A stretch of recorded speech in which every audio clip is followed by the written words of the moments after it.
Marilah kita berdoa. Ya Tuhan Allah Bapa kami yang di surga, yang kami muliakan dalam Kristus Yesus, kami akan mendengar firman-Mu pada saat ini. Berkuasalah Engkau Tuhan di dalam hati dan pikiran kami, sehingga firman-Mu dapat kami mengerti dan dapat kami lakukan dalam hidup kami.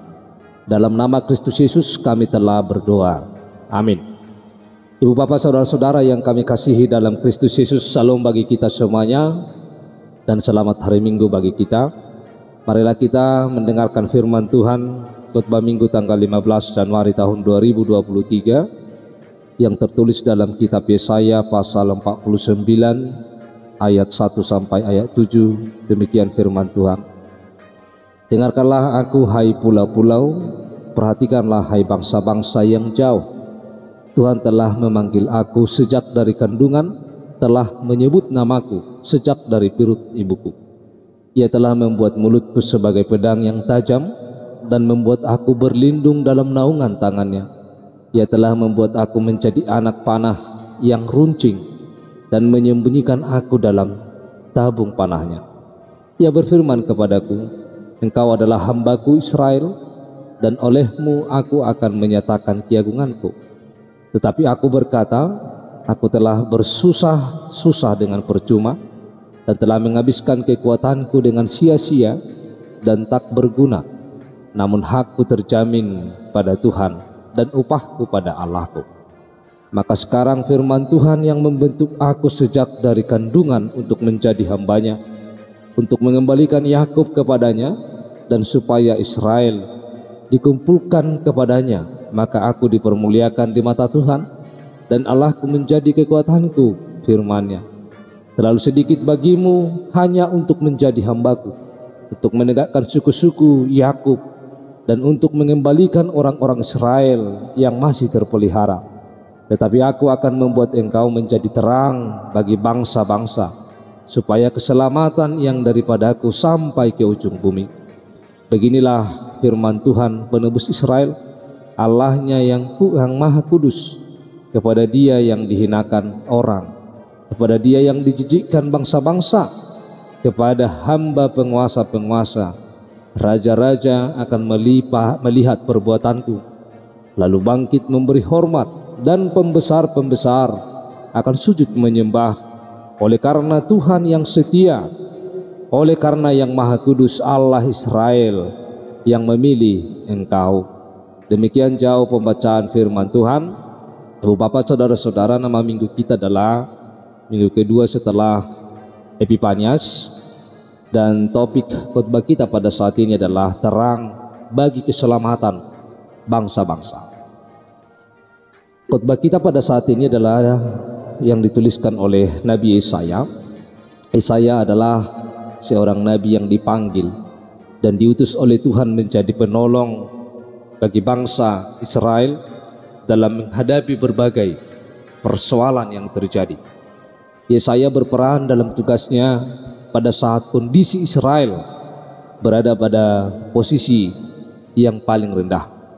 Kehidupan Israel dikacau balaukan oleh berbagai situasi yang tidak stabil, baik dalam kehidupan sosial, dalam kehidupan politik, dalam kehidupan ekonomi, terlebih dalam kehidupan spiritual. Beratnya beban kehidupan menjadikan bangsa Israel tidak mampu memperbaiki kehidupan spiritualitas ke arah yang lebih baik.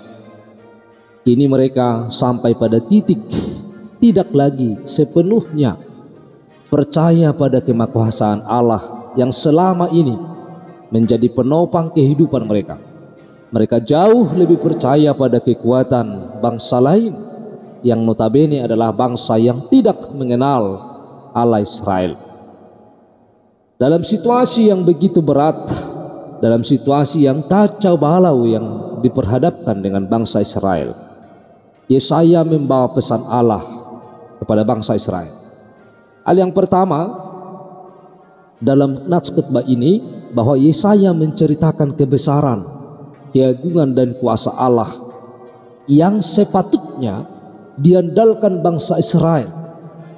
Dalam ayat 1 sampai ayat 4, bahwa di sana diceritakan kebesaran, keagungan dan kuasa Allah yang dinyatakan oleh Yesaya, cara Allah untuk membentuk, memanggil dan mengutusnya sebagai hamba Allah. Semenjak dari rahim ibunya, Yesaya telah dibentuk serta memperlengkapinya dengan pedang yang tajam atau dengan mulut yang diperlengkapi oleh Allah untuk memberitakan firman Allah, untuk memberikan terang dan keselamatan bagi bangsa Israel. Tentu bahwa pedang yang tajam ini adalah untuk keperluan pemberitaan firman Allah dan menyatakan bahwa Allah yang berkuasa dalam kehidupan bangsa Israel. Dalam hal ini bahwa Yesaya mau menyatakan bahwa semuanya apa yang terjadi sebagai pengalaman rohani dalam kehidupannya, mulai dari ketika dia dalam rahim ibunya, ketika dia lahir dan semakin besar dan sampai menjadi seorang nabi, bahwa itu semuanya adalah hanya oleh karena kebesaran, keagungan dan kuasa Allah yang diperlihatkan Allah, yang dihadirkan Allah dalam setiap kehidupan. Lalu yang kedua yang dapat kita lihat dalam nats ini adalah bahwa Yesaya mengupayakan kembalinya bangsa Israel untuk dapat beribadah kepada Tuhan. Ini kita bisa lihat dalam ayat 5. Melalui Yesaya, Israel dipanggil untuk mengutamakan Tuhan, sehingga ada pembaharuan kehidupan bagi mereka, sehingga Tuhan akan memperbarui kehidupan, akan berdampak pada tegaknya suku-suku Yakub. Itu di ayat yang ke-6. Mengapa dikatakan bahwa akan berdampak pada tegaknya suku-suku Yakub? Karena bangsa Israel adalah bangsa pada saat itu sudah berserak dalam pembuangan, sehingga mereka tidak bisa bersatu, mereka tidak bisa menyembah dan beribadah kepada Allah sebagaimana mestinya. Sehingga yang terjadi adalah bahwa mereka menjadi rapuh karena mereka tidak bersatu, mereka berserak. Tempat tinggalnya berbeda-beda karena pembuangan yang terjadi di bangsa Israel. Maka oleh karena itu bahwa pelayanan para nabi, dalam hal ini Yesaya adalah selaku hamba-hamba Allah, penuh dengan kekecewaan dan pertentangan yang bermusuhan dari banyak orang Israel. Demikian pula bahwa misi sebagai hamba atau misi sebagai nabi bagi bangsa Israel, tentu hal ini adalah bukan hal mudah diterima oleh bangsa Israel. Ketika Yesaya berusaha untuk mengembalikan, mengupayakan bangsa Israel untuk beribadah, bangsa yang berserak itu, supaya dikumpulkan kembali ke tempat nenek moyang mereka, atau ke tempat leluhur mereka, atau ke tempat kampung halaman mereka sendiri, sebagai tempat bahwa Allah yang akan menyertai mereka di tempat itu. Ibu bapak saudara-saudara, bahwa dalam semuanya itu bahwa tentu bahwa itu bukan hal yang mudah, tetapi hal yang sulit. Lalu hal yang ketiga yang kita lihat dalam nas ini adalah bahwa Yesaya mencoba menyadarkan bangsa Israel bahwa mereka pun diberi tugas yang sama seperti Yesaya serta nabi-nabi lainnya. Atau bisa dikatakan bahwa setiap orang yang percaya, Yesaya memberi kesadaran bahwa ada tugas dan tanggung jawab yang harus mereka lakukan. Dalam hal ini tugas yang diberikan Allah kepada Yesaya adalah bahwa Yesaya menjadi terang bagi bangsa-bangsa lain, menjadi terang untuk membawa keselamatan kepada bangsa-bangsa lain. Ketika Israel dapat dipulihkan, maka seluruh Israel akan heran dan turut serta mengakui keagungan dan kuasa Allah dalam kehidupan mereka. Dengan demikian bangsa Israel mampu menjadi teladan dan terang bagi bangsa-bangsa lain yang ada di sekelilingnya. Nah, Sesuai dengan tema kita bahwa kita diajak atau Yesaya mengingatkan kita supaya kita menjadi terang bagi keselamatan bangsa-bangsa.